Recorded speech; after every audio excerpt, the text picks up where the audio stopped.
என் மண்டைக்குள்ள இருக்கிற மூளை இருக்கே மூளை ஒரு சில வேலையை நல்லா சுறுசுறுப்பாக செய்யுது. என்ன மாதிரினா ஏற்ற விட்டு சண்டை, பக்கத்து விட்டு சண்டை, நம்மள்கிட்ட சொன்ன சண்டை, சொல்லாத சண்டை, இந்த மாதிரி நிறைய விஷயத்தை எப்படி தெரிஞ்சுக்கிறதுங்கிறதுல நல்ல சுறுசுறுப்பாக வேலை செய்யுது. ஆனால் நமக்கு எப்போ முக்கியமான விஷயம் தேவைப்படுதோ அப்போ மட்டும் வேலையே செய்ய மாட்டேங்குது. என்ன பண்ணி தலைக்கிறது இந்த மூளையை வச்சுக்கிட்டு? அக்கா அக்கா என்னக்கா எவ்வளோ நாளாக கண்டுபிடிச்சி கொடுன்னு சொன்னேன், கண்டுபிடிச்சா கொடுக்க மாட்டேங்கிறக்கா. நீ என் புள்ள ஹாஸ்டலில் தங்கியிருந்த வரைக்கும் நான் நிம்மதியாக இருந்தேக்கா. அவன் என்னைக்கு வீட்டுக்கு வந்தவனோ அன்னைக்கே நிம்மதியாக போச்சுக்கா. ஏக்கா சீக்கிரம் கண்டுபிடிச்சி சொல்லுக்கா, அவனை என்னால் சமாளிக்கவே முடியல. அடச்சி நெட்டவழி ஆய மூட்ரி, நீ என்ன சாதாரண விஷயமா கேட்ட நீனு? ஸ்கூலுக்கு டெய்லி என்ன சாப்பாடு செய்யறதுங்கிறது எவ்வளோ பெரிய வேலை தெரியுமா? அந்த மாதிரி ஒரு கஷ்டமான வேலையை நட்ட நீ கொடுத்துட்டு எப்படி கண்டுபிடிச்சி கொடுன்னா உடனே கண்டுபிடிச்சி சொல்லிட முடியுமா? ஐயோ அவசரம் உனக்கு எங்க புரியுது? சாப்பாடு செய்ய பயந்துகிட்டு தான் என் புருஷனை வெளிநாட்டிலேயே வச்சிருக்கிறேன். இங்க வந்தானா என்ன கருவாட்டு குழம்பு திங்க விட மாட்டான்னு பயந்துகிட்டு தான் வரவிடாம பண்ணி வச்சிருக்கிறேன். ஆனா என் பிள்ளை ஹாஸ்டலில் தங்க பிடிக்கிறேன்னு சொல்லிட்டு வீட்டுக்கு வந்துருச்சுக்கா. வந்ததுலேருந்து சோறு வெரைட்டியா செஞ்சு கொடுன்னு எது எனக்கு என்ன செய்யறதுனே தெரியலக்கா. எனக்கு அடுப்பு பத்த வைக்கவே தெரியாதுக்கா. எப்படி உனக்கு சோறாக்கி போட்டு நான் பள்ளிக்கூடத்துக்கு அனுப்ப போறேன்னு எனக்கு தெரியலக்கா. அக்கா என்ன சாப்பாடு செய்யறதுன்னு கண்டுபிடிச்சி சொல்லுக்கா. இங்கே போரடி என்ன டார்ச்சர் பண்ணிக்கிட்டு இருக்கிற நீ. இங்கே பாரு, மழை அதிகமாக எப்போ வரும் கரெக்டாக சொல்லிடுவாங்க. சூறாவளி காற்று எப்போ வரும் ஜாக்கிரதையாக இருங்கன்னு கரெக்டாக சொல்லிடுவாங்கடி. நிலநடுக்கம் எப்போ வரும் கரெக்டாக சொல்லிடுவாங்க. பூமி எப்போ அழியுங்கிறத கூட கணிச்சு சொல்லிடுவாங்கடி. ஆனால் சாப்பாடு என்ன செய்யறதுங்கிறத மட்டும் யாவானாலும் கண்டுபிடிச்சி சொல்லவே முடியாது. அதுக்கு ஏதாச்சும் விஞ்ஞானி இருக்காங்களா? அதுக்கு ஏதாவது சயின்டிஸ்ட் இருக்காங்களாடி? சொல்லுடி சொல்லு. நீ பாட்டுக்கு வந்து அசால்ட்டாக கட்டுக்கிட்டு இருக்கிற. மா, மழை பெய்யறதையும் வெயில் அதிகம் வர்றதையும் கண்டுபிடிக்கிறது எவ்வளவு படிக்கணும், எப்படியெல்லாம் அதுக்கு மூளை வேலை செய்யணும் தெரியுமா? அதை கொண்டு போய் நீங்க ஆக்குற சோத்தோட போய் கம்பேர் பண்ணிக்கிட்டு இருக்கிறீங்க. பெரியவளே, அது கூட ஈஸிடி. ஒரு நாளைக்கு கிச்சன்ல வந்து நின்று பாரு, சமைச்சு பாக்குறவங்களுக்கு தான் அது எவ்வளவு கஷ்டமான வேலைங்கிறது தெரியும்டி. தெரியும். பார்த்தா விஞ்ஞானியோட எங்களை கம்பேர் பண்றியா? ஏன் நாங்க தாண்டி அறிவாளி, விஞ்ஞானிக்கெல்லாம் கொஞ்சம் அறிவு கம்மி தாண்டி. அவன் உசுரா கொடுத்து படிச்சு படாத கஷ்டப்பட்டு ராவும் பகலு கண்ணு முழிச்சு எப்படா கண்டுபிடிக்கிறதுன்னு கண்டுபிடிச்சி மழை எப்போ வரும், வெயில் அதிகமாக எப்போ அடிக்கும், நிலநடுக்கம் எப்போ வரும், ஒன்று இணுக்கணுக்கா கண்டுபிடிச்சி மக்களுக்காக சொல்லிக்கிட்டு இருக்கிறாங்க. அந்த விஞ்ஞானியை விட நீ செய்கிற வேலை வசதின்னு பேசிக்கிட்டு இருக்கிறியா? இதை போய் ஸ்கூலில் நான் டீச்சரை சொன்னால் என்ன செருப்பை கட்டி அடிக்க மாட்டாங்க?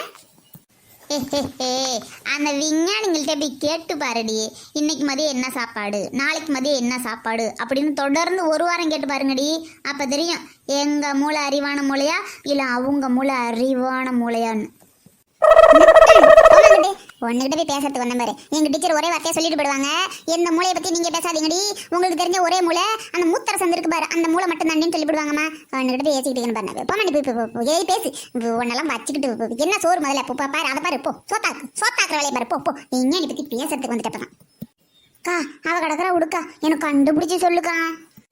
ஆமாம் நெட்டவழி சித்தி, எங்கள் அம்மா மிகப்பெரிய அறிவாளி, சிபிசிஐடி ஆஃபீஸர். இந்த நாட்டில் எது காண போனாலும் முதலமைச்சரை கூப்பிட்டு எங்கள் அம்மா தான் கண்டுபிடிச்சி கொடுங்கன்னு சொல்லுவாங்க. அந்த அளவுக்கு அறிவாளி. அவங்கள்ட்ட போய் நீங்கள் இந்த மாதிரி சின்ன விஷயத்தை கேட்டிங்கன்னா இதுக்கெல்லாம் உங்களுக்கு ஆன்சர் டக்குன்னு தெரியாது. உங்கள் வீட்டில் ஏதாச்சும் நகை திருட்டு போச்சு, பணம் காணா போச்சு, இல்லைன்னா கொள்ளையடிச்சிட்டு போயிட்டாங்க, உங்கள் வீடே காணா போச்சு, இந்த மாதிரி பெரிய விஷயத்த சொல்லுங்கள். இந்த மாதிரி சின்ன விஷயத்த போய் சொல்லிக்கிட்டு இருந்தீங்கன்னா எங்கள் அம்மா அப்செட் ஆகுறாங்களா இல்லையா?